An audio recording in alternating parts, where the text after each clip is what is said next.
I love to surf. That's why I live in Nova Scotia. The ocean is right there. Some great surf conditions. Hi, my name is Marijke. I'm a cancer patient. I was recently diagnosed with breast cancer. I'm undergoing treatment for it. Chemotherapy at the moment. Just started. I've only completed 2 treatments of 6. It's a long way to go. After that, a little break, and then I'll have some radiation. While it's quite a crappy diagnosis and difficult in many ways, of course, with trial comes opportunity to build resilience, to develop character, and to be thankful for the ways in which you can grow, and you learn to appreciate things that are really important, to see things in a completely different perspective. I would really like something to look forward to at the other end of this, for which I can start preparing now on the good days during this journey. To get on a bike and feel the adrenaline and the rush of riding is just huge. And I look back to that on the days of treatment and know that I can look forward to that. It's huge inspiration.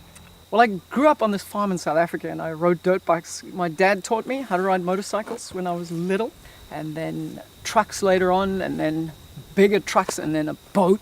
I love things that had engines and motors and things that could rev. So I turned into a bit of a petrol head. So it had to be something motorized, this Conquest. And it had to be dangerous, and it had to involve some adrenaline, and it had to be something that would be close to impossible.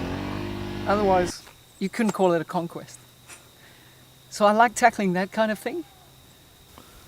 Previous conquests that have helped to arrive at this moment. One was a Land Rover event called Land Rover G4 Challenge. I was selected for the South African team that went to international selections. This event was quite an extreme event, driving Land Rovers and extreme off-road driving, but also included mountain biking, kayaking, abseiling, navigation and orienteering. I played for the South African national women's rugby team, the Springboks, at the World Cup in 2006. So that's how I actually came to Canada. After that, I got an offer to coach in Nova Scotia. That's still what I do now full-time.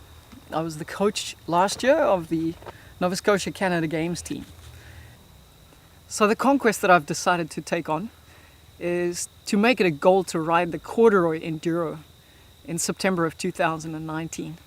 Why the corduroy and why a dirt bike race? Because it's Canada's toughest, wildest, baddest, longest, hardest enduro, and because it's probably next to impossible for someone like me, my age and my lack of skill and experience with dirt bikes. Her enthusiasm is infectious. I can tell that if she says something, there's probably 110% chance that she's going to do it. Age is just a number. I've learned that. She needs to put in a lot of hard work. And she's already doing it. She's put in more volunteer hours just for our little organization in the past few weeks than some people who've been there and ridden for years. NSORRA, Nova Scotia Off-Road Riders Association, is a non-profit organization which gives dirt bike school and puts on races and events to encourage people to fall in love with this sport. And this organization has been incredibly supportive. They've come alongside. I've taken some private lessons with some great coaches and done the dirt bike school, got certified, and I'm going to have the support and the help of these guys going forward. So they've bought into this conquest, and some incredible people have offered to lend their support and guidance on this journey. But that I would do something that would be the symbolic journey of the journey with cancer, overcoming obstacles and adversity, challenges to reach that goal. It's not easy, it's a tough journey. The principles of resilience, how to overcome obstacles and setbacks and work towards a goal. And in this sport, in enduro racing, it's one of the most important principles that if you fall off the bike, of course, you've got to get back on it and ride again.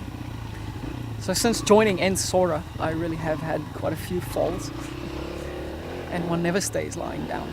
And that's why it's so symbolic of the cancer journey, because with setback and adversity, it's really important to look at the greater goal and to be able to push forward towards that. I'd like to use this trial as an opportunity to inspire other people who go through the same thing and their loved ones, people close to them. At the same time, I'd really like to take on a challenge, which is something to look forward to, like a conquest. Something really difficult for which one would have to spend time training, putting in discipline, hours of work and preparation,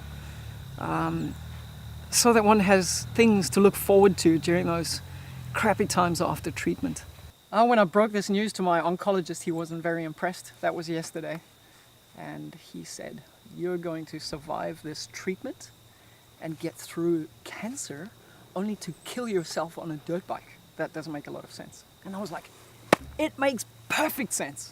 I'm going to train, be disciplined, make it a goal to work towards that thing and press through this adversity and this long, tough road that lays ahead.